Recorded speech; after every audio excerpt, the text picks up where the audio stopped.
Most new investors repeat the same costly mistakes without realizing it. In this video, you'll learn 7 of those mistakes and clearer ways to approach your investing. Mistake number 7 is the one almost nobody talks about, so make sure you stay until the end. Quick disclaimer: this video is for educational purposes only. This is not financial advice. Mistake number 1 is investing with no emergency fund. If your car breaks down, you lose your job, or you get a surprise bill, and you don't have savings, you'll be forced to sell your investments at the worst possible time. You buy high, life happens, and you sell low. What to do instead is build a small emergency fund first, enough to cover a few months of essential expenses. It keeps real life from ruining your long-term plan. Mistake number 2 is chasing hot tips. A friend, a coworker, or social media tells you something is guaranteed to explode and you don't want to miss out. But by the time the average person hears about a trend, it's often too late. You end up buying because of hype and selling because of fear.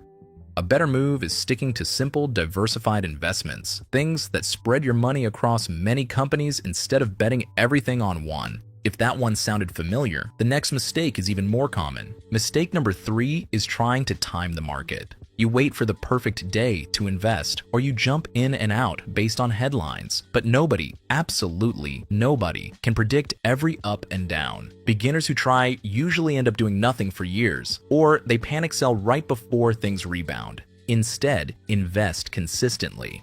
For example, setting aside money each month automatically. When prices are high, you buy a little. When prices are low, you buy more. Over time, this smooths everything out. Mistake number 4 is putting all your money in one place. Maybe it's the company you work for. Maybe it's one industry you believe in, or one country you feel safe with. But if that one thing drops, your entire net worth feels it. Diversification is the fix. Spread your risk.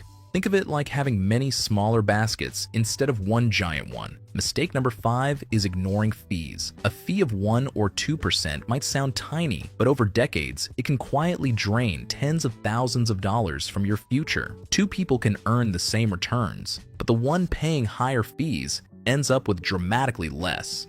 Choosing lower-cost investment options whenever possible is one of the simplest ways to keep more of your own money.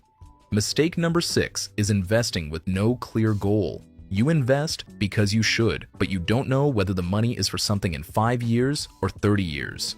Without a goal, you either take too much risk or not enough. Ask yourself, what am I investing for? When will I likely need this money? And how comfortable am I with short-term ups and downs? Your answers guide your entire strategy.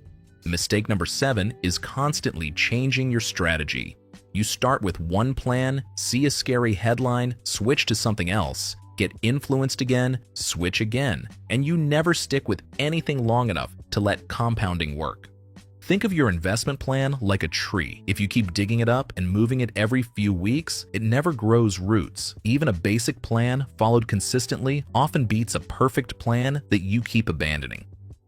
What to do instead is choose a simple strategy you actually understand. Automate your contributions and review things only once or twice a year, not every time the news tries to scare you. You don't need to be a genius to invest successfully. You just need to avoid these beginner traps, stay patient, and focus on the long term. If you do that, you give your future self a much better chance of having stability, options, and peace of mind. If even one of these tips helped you, please like and subscribe for more.